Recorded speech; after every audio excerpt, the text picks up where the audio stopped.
एहसान नहीं कर रहे।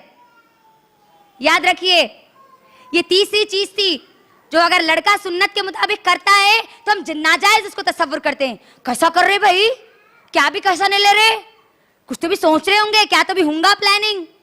नहीं मेरी माँ और बहनों, हमको ये सोचना नहीं है। चौथी चीज क्या है, लड़का और लड़की को निकाह से पहले, शादी से पहले बता दें, उनको बता दें एक दूसरे को।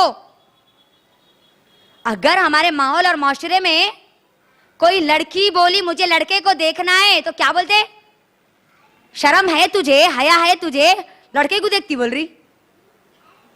हाँ अम्मा, अल्लाह के नबी सल्लल्लाहु बोले ये बात। क्योंकि क्या हो रहा है, हमारे माहौल और माशरे में कई ऐसे वाकयात हुए जिसमें लड़का शादी के पहले दिन जब लड़की को देखा तो फौरी बाहर हो गया और बोला कि नहीं मुझे लड़की के साथ रहना नहीं है। जिंदगियां बर्बाद हो गई, उनकी जिंदगियां बर्बाद हो गई। अल्लाह के नबी जो कहते हैं जो है जायज है, हम उसको नाजायज तसव्वुर करते हैं। लड़कों को बताओ लड़कियों को, और लड़कियों को बताओ लड़कों को। माँ बाप की मौजूदगी में बताओ, लेकिन उनको बताना जरूरी है, ये जरूरी चीजें थी। लेकिन गैर जरूरी चीजें क्या है जो आज हम बड़े फर्ज समझ के कर दिए। जैसे ही लड़की के लिए रिश्ता पक्का हुआ, लड़के के लिए रिश्ता पक्का हुआ, क्या ज़हन में आता सबसे पहले, क्या करना है, मंगनी करना है, रस्म करना है, इंगेजमेंट करना है। रस्म कई को कर रहे जी अम्मा, बल्कि मैं एक बहन से सवाल करे थे, कई लोगों से जब पूछे ना तो क्या बोले मालूम, बात पक्की कर रहे कहते। क्या कर रहे, बात पक्की। सुनो आप गौर से, यहां पर मैं और आप मुसलमान है ना, है नहीं है, बोलो मुझे, है। मुसलमान की हर बात पक्की होती है नहीं, वो बोले मुझे बोलो। मुसलमान की हर बात पक्की होती है, और जो ये कहता है कि मैं रस्म करके बात को पक्की कर रही हूं या कर रहा हूं, तो वो मुसलमान कच्चा है, झूठा है, वो मुसलमान ही नहीं है। क्योंकि अल्लाह के नबी सल्लल्लाहु अलैहि वसल्लम ने क्या कहा, एक मर्तबा सहाबा आके कहते हैं अल्लाह के नबी, क्या मुसलमान, क्या मोमिन बुज़दिल हो सकता है? अल्लाह के नबी ने कहा हो सकता है। क्या मुसलमान या मोमिन कमजोर हो सकता है? हाँ हो सकता है। ऐ अल्लाह के नबी, क्या मुसलमान या मोमिन झूठा हो सकता है? अल्लाह के नबी ने कहा नहीं, एक मुसलमान एक मोमिन झूठा नहीं हो सकता। आज हमारे पास रस्म के नाम पर आप देखिए कितने, हम हजारों लाखों रुपए आज बर्बाद कर रहे, और सवाल करते ये, कॉल करके पूछते ये कई हमारी लड़कियां, रस्म में क्या क्या करना कहते। मैं एक सवाल करती, अब आप मुझे इसका जवाब दो। अगर आपको कहीं ये पूछे जिना में क्या क्या करना, क्या बोलते आप? जवाब बोलो, क्या बोलते बोलो? जिनाइज करना नहीं है तो जिना में क्या क्या करना है वो पूछ रहे नहीं। रस्मिज करना नहीं है तो रस्म में क्या क्या करना है वो बोलना। बरी का लेके जाना इधर से उधर, इधर की बरी उधर, उधर की बरी इधर, इधर के कपड़े उधर, उधर के कपड़े इधर, इधर की पाउडर लिपस्टिक इधर, उधर की पाउडर लिपस्टिक उधर, इधर की चूड़ियां उधर, उधर की चूड़ियां इधर, इधर की सैंडल इधर, उधर की सैंडल इधर। क्या बना लिए, ये मजाक बना लिए। मेरी बहनों देखो, आप अपनी जिंदगी में देखो, जो रस्म हम करती है ना, और रस्म करते भी कौन? लड़की वाले नहीं, रस्म करना कौन? लड़की वाले। और कैसा करना? धूमधाम से करना, फंक्शनल लेके करना। वो बाप रस्म में आधा कंगाल हो जाता, शादी में पूरा फकीर बन जाता, जहेज पूरा खर्च लेके देता, और जिंदगी भर वो खर्च को अदा करते रहता। गौर करो आप,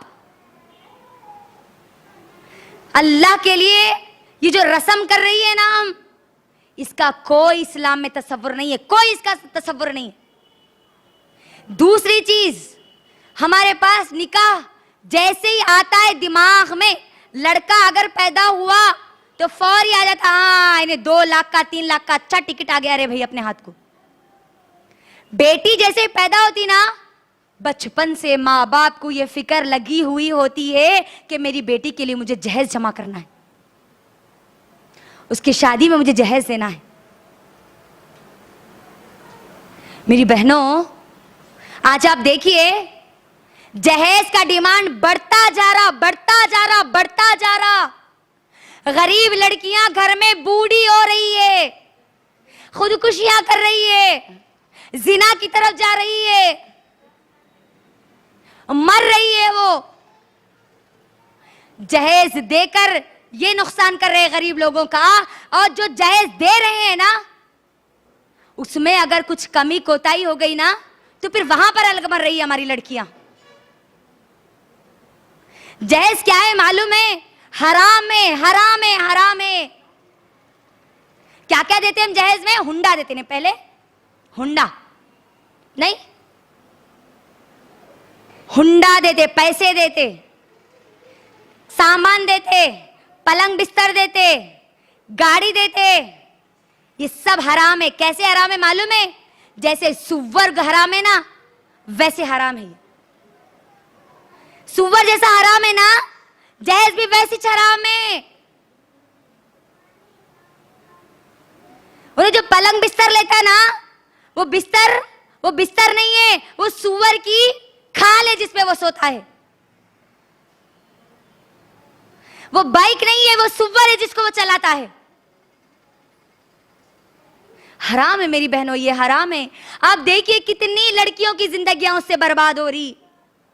माँ बाप मर रहे हैं इस सोच से कि हम हमारी बेटियों का निकाह कैसे कराएंगे। जो देते हैं जमा करके कमी हो जाती है, तो जो लड़कियां मर रही है ना, कभी गूगल पे सर्च करके देखो बाप की फरियाद क्या है। कितनी बच्चियां हर रोज मर रही है हिंदुस्तान में। मेरी बहनों, एक बाप की फरियाद सुनो, मैं आपको बताऊंगी। देखिए ये क्या है इसके अंदर, पढ़िए। जवान बेटी घर में बैठी उम्र अपनी गंवा रही है, जहेज की खातिर क्या क्या सदमे मेरी गुड़िया उठा रही है। बाप मजलूम बाप, और इसको मजलूम बनाने वाली हम औरतें हैं। याद रखना, हम औरतें हैं। कई लड़कियां हैं, कई ऐसी लड़कियां हैं मर रही है। अल्लाह अकबर। मैं आपको बताऊं, आज से एक 7-8 महीने पहले पेपर में मैंने न्यूज पढ़ा था कि बाप अपनी 4 बेटियों को ट्रेन से ढकेल देता है इसलिए कि वो जहेज नहीं दे सकता। एक बाप अपनी 4 बेटियों को जहर पिला देता है और खुद पी लेता है कि वो जहेज देकर उनका निकाह नहीं करा सकता। जहेज की वजह से जो लड़कियां मर रही है ना, देखो उसका रेशियो क्या है। आप NCRB, national crime record bureau, वो क्या कहता है सुनिए आप। ये मत सोचो कि किसी और की लड़कियां हैं, ये किसी और की लड़कियां हैं, कल तुम्हारी लड़कियां होंगी। बाजू वालों के घर को आग लगेगी, तुम नहीं बुझाओगी तो तुम्हारा भी घर जल जाएगा। क्या है वो रिपोर्ट, सुनिए यहां पर। 21 dairy deaths are reported across the country every day। 21 dowry death होते हैं जहेज के लिए, मरती है इंडिया में हर रोज 21 लड़कियां मरती है, 21। और किसके लिए, यहां वजह बता रहे, देखो लास्ट में। Either they were born alive or forced to commit suicide। या तो वो जिंदा जला दी जाती है जहेज के लिए, या फिर वो सुसाइड कर लेती है। ये रिपोर्ट है मेरी बहनों, ये रिपोर्ट है। ये देखिए आप अपनी बेटी को जहेज का सामान देकर फांसी का पंदा उसके लिए तैयार कर रही है। मैं आपको कितनी मिसालें बताऊं मेरी बहनों कि जहेज के लिए बहू को जला दिया गया, लड़कियों ने खुदकुशी कर ली, फांसी लगा ली। रेशू देखिए आप, दिन ब दिन जहेज के लिए जो लड़कियां मर रही है ना, मारी जा रही है ना, उसका रेशू बढ़ता जा रहा, बढ़ता जा रहा, बढ़ता जा रहा, कम नहीं हो रहा। हम हमारे माहौल और माशरे में सुनते हैं कि घर में गैस सिलेंडर फटा और सास मरी। सुनते कौन मरी? यही सुनते नहीं, बहू मरी। कभी सुने सास मरी बोल के? और ये जहेज देने वाले भी क्या कहते हैं? खुशी से दे रहे, खुशी से दे रहे। तेरी बेटी है ना, तो कौम की बेटियां भी तेरी बेटियां है ना, तो फिर उन सबकी शादियां करा। और सबकी बेटियों की अगर इन्हें शादी कराया तो खुद कंगाल होके रोड पे भिखारी बन के भीख मांगता फिर उन्हें। मेरी बहनों, अल्लाह के लिए इस लानत से बचो। देखो हमारे सहाबा की शादियां कैसी हुई। अब्दुर्रहमान बिन औफ रजी अल्लाह तआला अन्हु की शादी, जब उनकी निकाह हुआ ना, अल्लाह के नबी को भी नहीं मालूम। वो फजर की नमाज के लिए आते हैं, उनके जिस्म पर, उनके कुर्ते पर एक अतर का निशान देखते हैं वो अल्लाह के नबी, और कहते हैं अब्दुर्रहमान बिन औफ, क्या तूने निकाह कर लिया? उन्होंने कहते हाँ अल्लाह के नबी, मैंने निकाह कर लिया। अल्लाह के नबी दूसरा सवाल करते, क्या तूने मेहर दिया? मेहर में क्या दिया? देखो आप यहां पर, वक्त का नबी है, वक्त का नबी, और दावत नहीं दी उन्होंने निकाह की। क्या बात मालूम हुई? निकाह के लिए सबको बुलाने की जरूरत नहीं है। अल्लाह के नबी को नहीं बुलाया अब्दुर्रहमान बिन औफ रजी अल्लाह तआला अन्हु ने।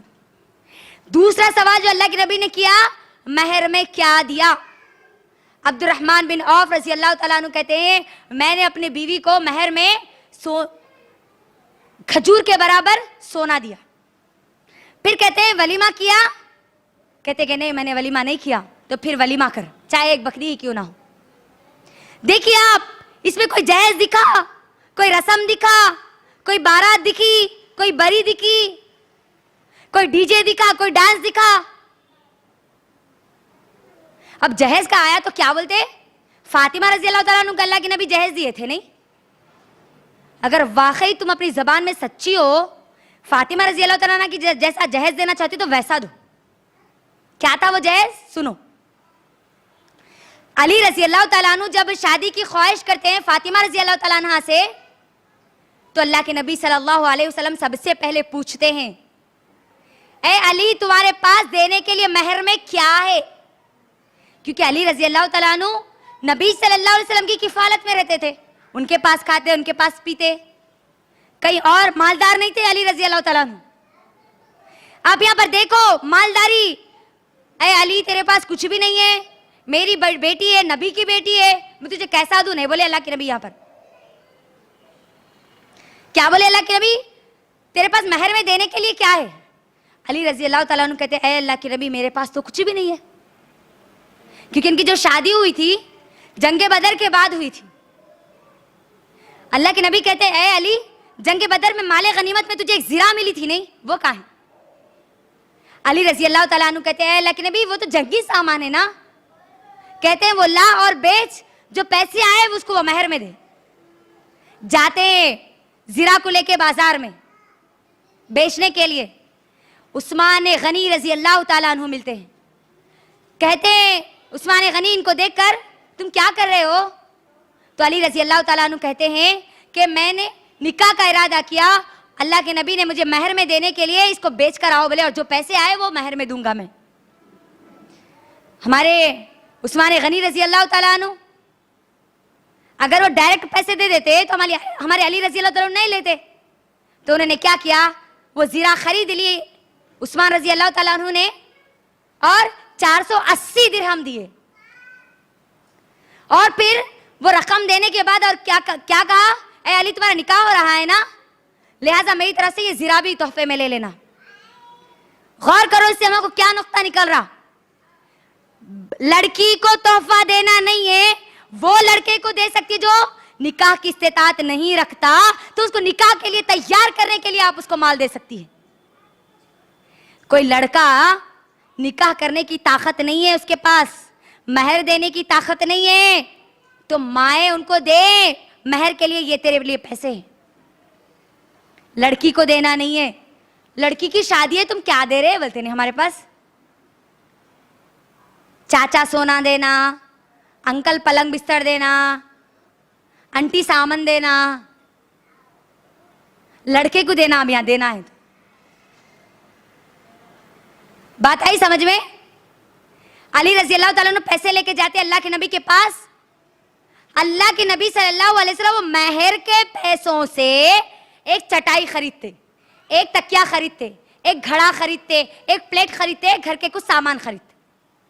ये है फातिमा रजी अल्लाह ताला का जहेज।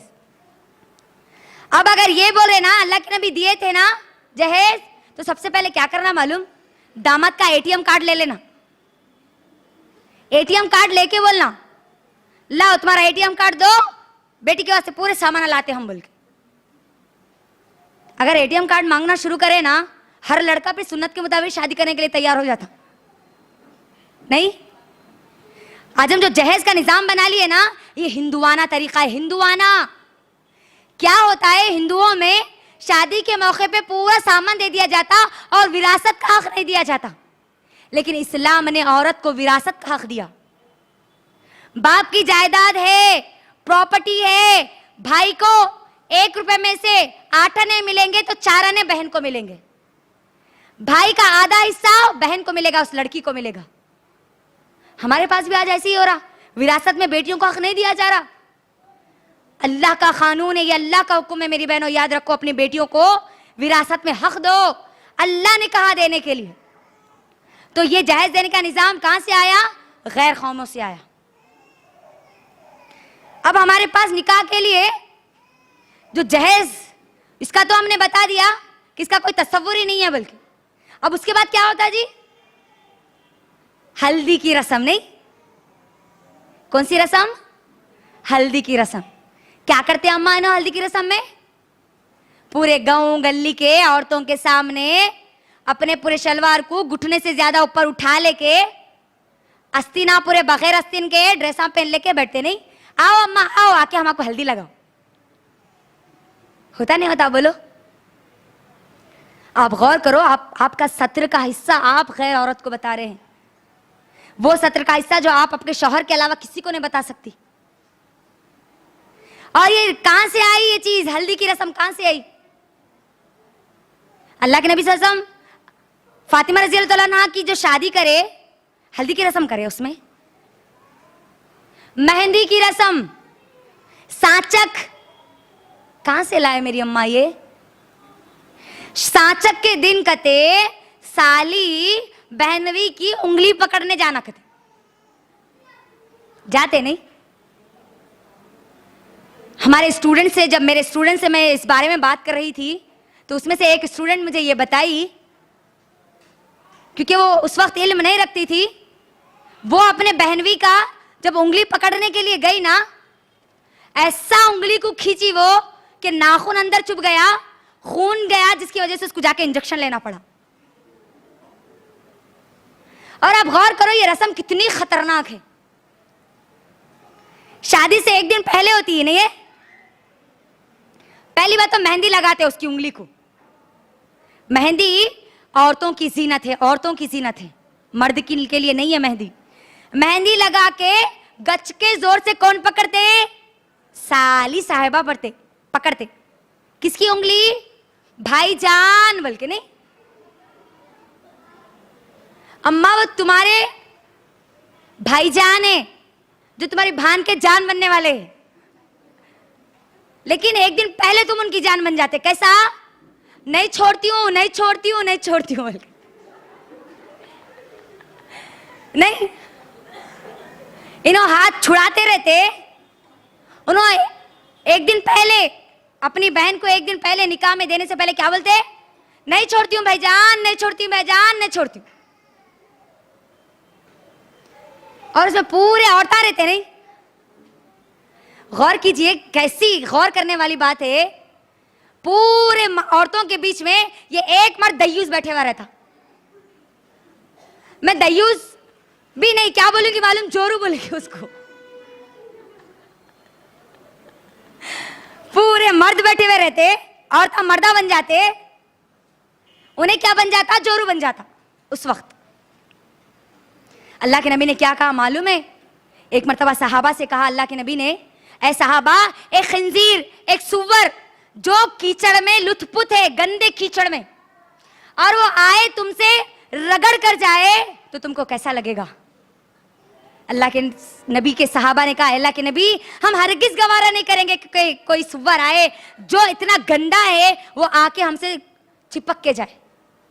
अल्लाह के नबी ने कहा, गैर महरम मर्द और गैर महरम औरत जब एक दूसरे से मिलते हैं तो यही हाल होता है। और क्या करते, दूसरे आदमियों की उंगली रखते नहीं, पहले उंगली पहचानो बोले, उन्हें सौंप पे एक से गैर महरम की उंगलियां पकड़ लेते जाती। तुम्हारे भाईजान जो है ना, जीजू जो है ना, वो तुम्हारे गैर महरम है, याद रखो, गैर महरम है। उनके सामने सच धज के जाने के बजाय आप चेहरा भी खुला रख के नहीं जा सकती। भाईजान, बहन के बनने वाले जान, तुम्हारे गैर महरम है, याद रखो, गैर महरम है। तो ये हल्दी की रस्म, मेहंदी की रस्म, सांचक करना, ये गैरों का तरीका है, मुसलमानों का तरीका नहीं है। आप देखो, हिंदू की शादी और एक मुसलमान की शादी देखो, आप गैर मुस्लिम की शादी और मुस्लिम की शादी, उसकी भी शादी में रस्म, इसकी भी शादी में रस्म, इसकी भी शादी में हल्दी, इसकी भी शादी में हल्दी, इसकी भी मेहंदी, इसकी भी मेहंदी, इसकी भी सांचक, इसका भी सांचक, इसका भी ढोल बाजा, इसके पास भी ढोल बाजा, इसके पास भी डीजे, इसके पास भी डीजे, इसके पास भी डांस, इसके पास भी डांस। वहां पर खाली फर्क कितना रहता मालूम? पंडित साहब वहां मंत्र पढ़ते, खाजी साहब यहां आयते पढ़ते, इतना ही। सुनो अल्लाह के नबी सल्लल्लाहु अलैहि वसल्लम की हदीस। अल्लाह के नबी सल्लल्लाहु अलैहि वसल्लम कहते हैं, मन तशब्बहा बिकौमिन फहुवा मिनहुम, जो शख्स भी जिस कौम की मुशाबियत करेगा वो उन्हीं में से हो जाएगा, वो उन्हीं में से होगा। तुम सुन्नत के मुताबिक अगर निकाह करोगी तो मुसलमान बाकी रहोगी, गैर कौमों की तरह अगर निकाह करोगी तो उन्हीं में फिर कल क़यामत के दिन तुम्हारा शुमार होगा। कोई रस्म इस्लाम में नहीं है और ना निकाह के दिन की दावत है। आप देखो, अब्दुर्रहमान बिन औफ रज़ी अल्लाह तआला अन्हु को पूछे अल्लाह के नबी, निकाह की दावत में कई को ने बुलाया रे बोल के पूछे। अल्लाह के नबी की 11 बीवियां थी, 11 जो शादियां हुई उसमें किसी में भी निकाह का खाना नहीं था। 4 बेटियां थी, 4 बेटियों में भी किसी में भी निकाह का खाना नहीं था। याद रखो, आज हमने जो रिवाज बना लिया है ना, इसको बंद करो अल्लाह के लिए। जो फंक्शन हॉल बुक करते, सब पूरी चीजें करते, इसका कोई इस्लाम से तसव्वुर नहीं है, कोई इसका ताल्लुक ही नहीं है इस्लाम से। और गौर करने वाली बात यह है, हम इस्लाम में नमाज इसकी सही है, इसकी नहीं है, इन्हें ये जमात, उन्हें वो जमात, इसकी ये मस्जिद, उसकी वो जमात की मस्जिद, बोलते नहीं बोलते? बोलते नहीं। निकाह के लिए फंक्शन वाला भी विशेष रहते, अलग अलग बोलो मुझे, रहते जी। ये बरेलवियों का फंक्शन हॉल, उसमें करा सकते हो ना? ये तबलीगियों का फंक्शन हॉल है, बोलो। फंक्शन हॉल सबके, शादियां सबकी एक जैसी और अकीदे अलग अलग, तो झूठे हैं फिर ऐसे लोग, झूठे हैं। निकाह के दिन क्या क्या होता है वो सब जानते हैं, अब मुझे बोलने की ज्यादा जरूरत नहीं है। फूल पहनते नहीं दूल्हे साहब, सहरा जिंदगी में पहली बार पहनता उन्हें, और पहनता तो ऐसा पहनता कि पूरा बापर्दा बन जाता उन्हें। जो सहरा जो पहनना है ना, वो मजूसियों का तरीका है, आतिश प्रस्तों का तरीका है वो सहरा पहनना। दूल्हा जो पहनता ना ऊपर से नीचे तक, उसको दुल्हन के जैसा उसका चेहरा हटा के देखना पड़ता, रोबोट बन जाता उन्हें उस वक्त। और जिसको बापर्दा होना था ना, उन्हें पूरा बेपर्दा हो जाता। दुल्हन साहिबा पूरे बेपर्दा, दूल्हे साहब आगत के दिन पूरे बापर्दा बन के, रोबोट बन के आके उन्होंने जैसा बोले वैसा सुनते, जैसा बोले वैसा चलते। कहां से लाई ये तरीका? अब गौर करो मेरी बहनों, गौर करो। अभी तक कर लिए, छोड़ दो, अब आगे मत करो। अब मालूम होने के बाद भी अमल करोगी ना, फिर अपने ईमान को तुम दांव पे लगा रही हो। याद रखना, दांव पे लगा रही हो। मेरी बहनों, बस 2-3 चीजें मैं कहकर अपनी बात को मुकम्मल करूंगी। अब जो जो रस्में होती ना, वो पूरी रस्मों को देख लीजिए। कोई इस्लाम में कोई रस्म नहीं है। ना जूते छुपाने की रस्म है, ना चावल को फेंकने की रस्म है, ना लड़की को खुद को सहरा पहनना है।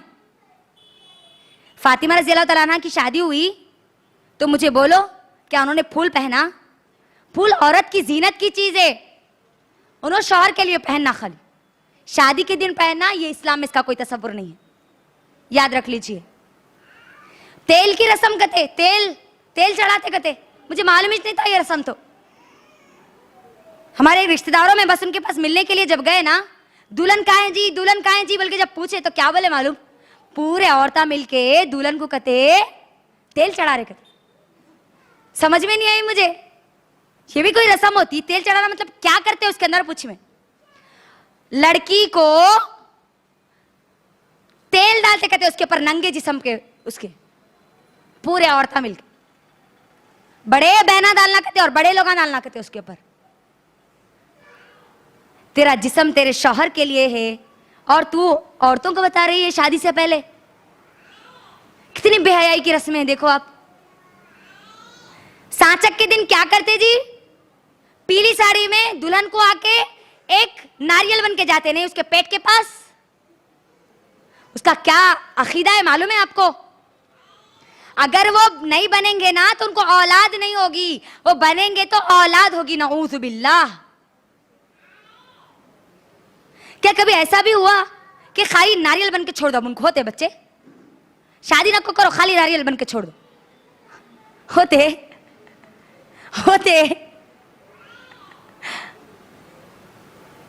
कितना खराब अकीदा है, देखो आप, कितने गंदे अकीदे हैं। अल्लाह के लिए मेरी बहनों अपने आप को दुरुस्त कर लो। इस्लाम में इन रस्मों का कोई तस्वुर नहीं है। जहेज देना छोड़ दो। तारीख में वाक़यात उठा के देखो, जिन जिन लोगों ने भी अपनी बेटी को जहेज दिया उनको सिवाय जिल्लत और रुसवाई के और कोई चीज नहीं मिली। मशहूर वाक़या मीर तक़ी मीर का वाक़या, कौन है मालूम? मीर तक़ी मीर शायर है, माशाअल्लाह। कब का शायर है मालूम है? जब हिंदुस्तान, पाकिस्तान, बांग्लादेश 3 एक में थे, जुड़े हुए थे, उस वक्त का शायर है। और इनकी सिर्फ एक बेटी थी। कितनी बेटी थी? एक घर एक बेटी। बेटी जवान हो गई, रिश्ते पे रिश्ते आते, और जितनी तेजी से रिश्ते आते ना उतनी तेजी से चले जाते, क्योंकि ये बेचारा जो शायर था वो गरीब था, अमीर नहीं था, गरीब था। दोस्तों ने ये मशवरा दिया, मीर तक़ी मीर, तुम्हारी एक ही तो बेटी है और तुम्हारा एक घर है, तो तुम क्या करना, घर बेच देना और अपनी बेटी की शादी करा देना, जो पैसे आएंगे उसे जहेज तैयार कर लेना। और मीर तक़ी मीर उनकी बातों में आ गए। आके क्या करे बेचारे, घर को गिरवी रख दिए, बेच दिए घर को, और फिर जहेज का सामान लाए। रिश्ता आया, रिश्ता तय हो गया, निकाह हो गया उनकी बेटी का। रुखसती का वक्त था। वो जो लड़की थी ना, वो लड़की से के पास उसकी सहेली आई। सहेली आके कहने लगी, तू तो आबाद हो गई, तू तो आबाद हो गई, लेकिन तेरा जो बाप है ना वो बर्बाद हो गया। मीर तक़ी मीर की बेटी कहती है, खुशी का दिन है और तू कहती है कि मेरा बाप बर्बाद हो गया, कैसे? तो वो सहेली कहती है कि कल रात को तेरा बाप देर से आया था और वो ये समझ रहा था कि हम सब सो गए हैं। वो तेरी माँ को कह रहा था कि बेटी की शादी के 2 दिन बाद हमको घर खाली करना है। अब तेरा बाप तो बर्बाद हो गया, ना जाने तेरा बाप कहाँ कहाँ की दर दर की ठोकरें खाता रहेगा। ये बेटी ये सदमे को अपने दिल में बिठा लेती है, बाप की इज्जत रखने के लिए रुखसत हो जाती है,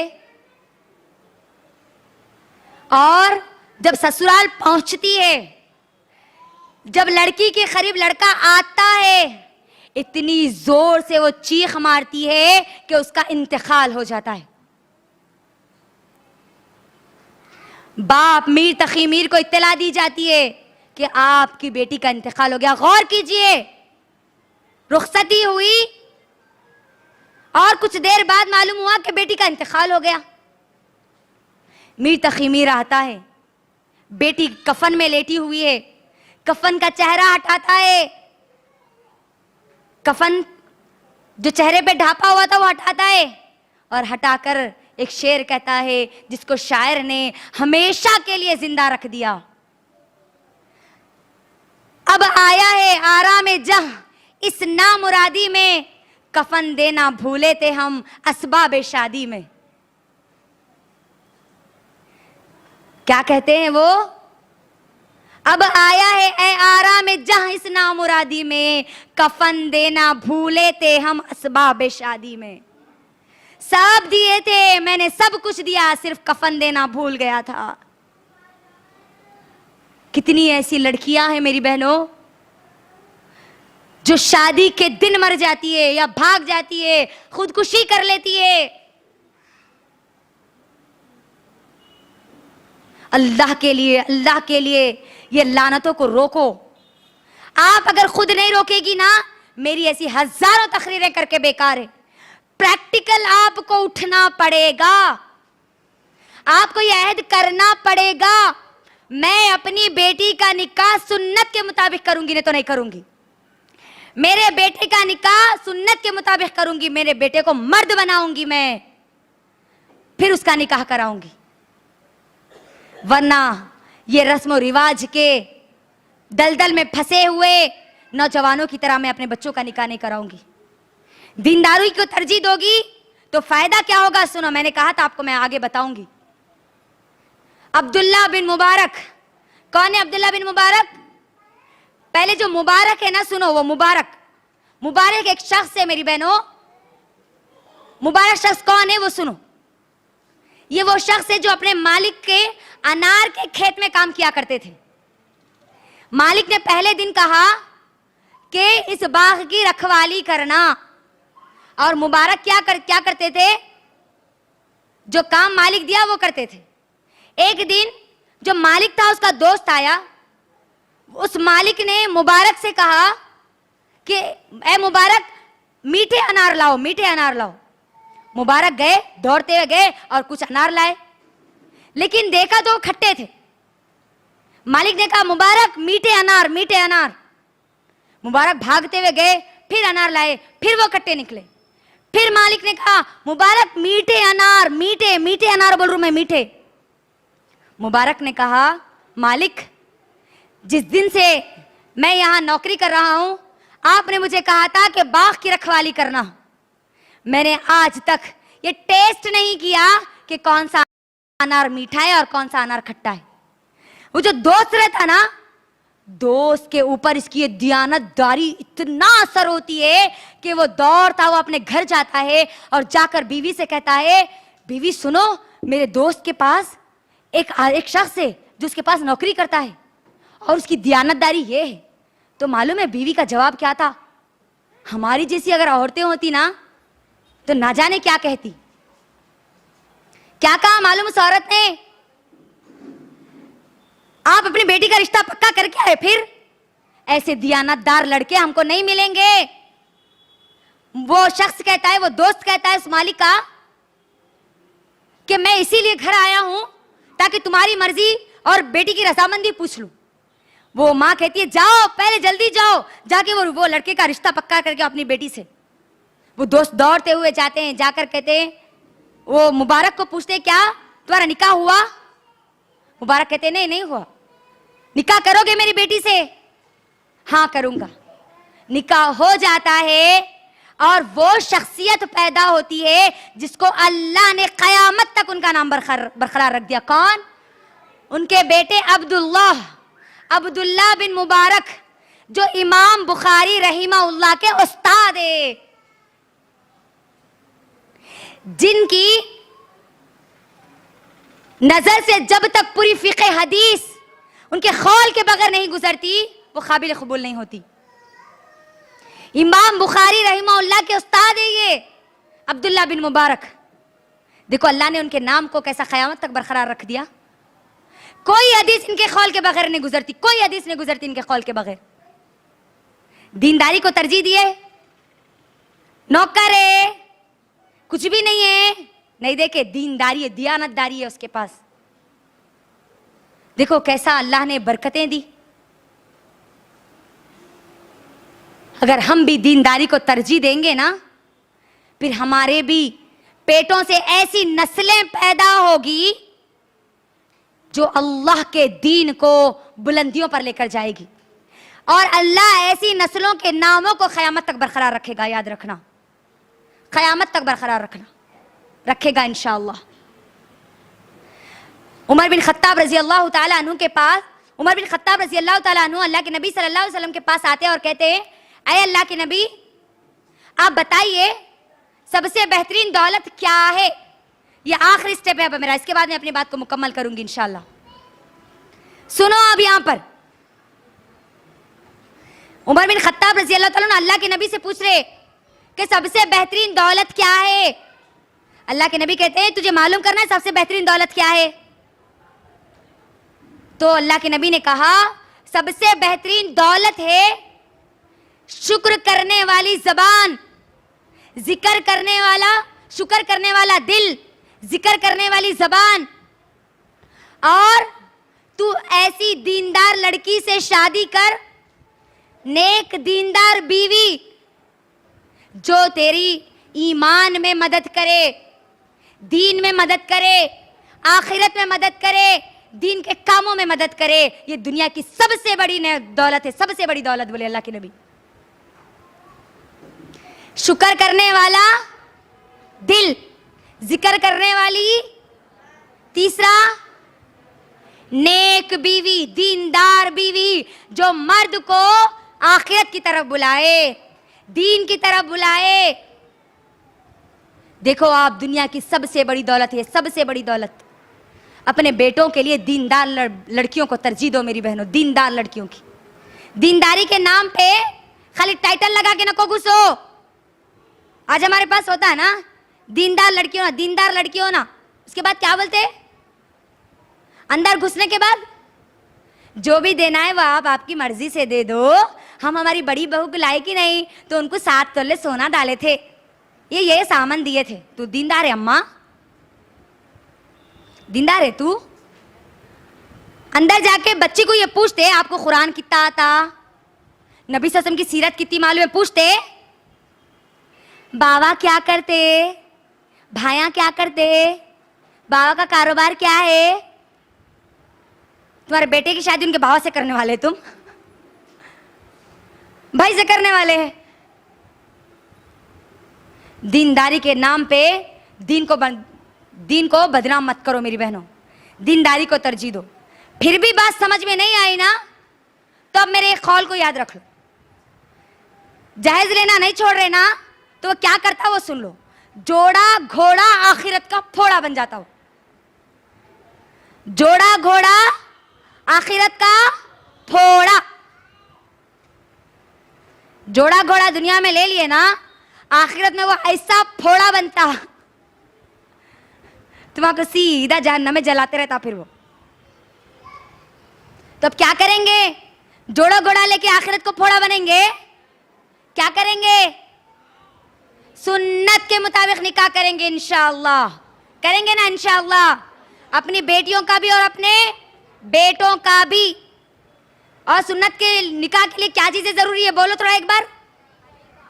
सबसे पहली चीज दीनदारी बुनियाद हो, और गैर मुस्लिम लड़के से शादी नहीं कर सकती, याद रखना। वो निकाह बातिल है, मुसलमान से ही निकाह करना है आपको। दीनदारी बुनियाद होगी। पहली शर्त क्या है बोलो? वली का राजी होना। दूसरा, जोर से बोलो, लड़की का राजी होना। तीसरा, महर। चौथा, 2 आदिल गवाह। अब इसके बीच में रस्म, जोर से बोलो, मंजा, हल्दी, सांचक, निकाह का खाना, जहेज का सामान नहीं है। कोई चीज नहीं है सिवाय इन 4 चीजों के, इन 4 शर्तों के। आखिर में मैं एक शेर के जरिए अपनी बात को मुकम्मल करती हूं। अगर तुम हो मुसलमान तो चलो मुकम्मल इस्लाम पर, अगर तुम हो मुसलमान तो चलो मुकम्मल इस्लाम पर, वरना काफिले बहुत है जहन्नम के रास्ते पर। ये मेरा खुद का बनाया हुआ शेर है। आखिर में मैं अल्लाह से दुआ करती हूँ कि ए अल्लाह, आप हम तमाम लोगों को, हमारी तमाम माँओं को, तमाम बहनों को सुन्नत के मुताबिक निकाह करने वाली बना दीजिए, और जो हमारी बहनें अपने भाइयों के लिए, माएँ अपने बेटों के लिए जहेज ले चुकी है, अल्लाह उनको वो वापस लौटा देने की तौफीक अता कर दे। आवाज़ नहीं आई? आमीन।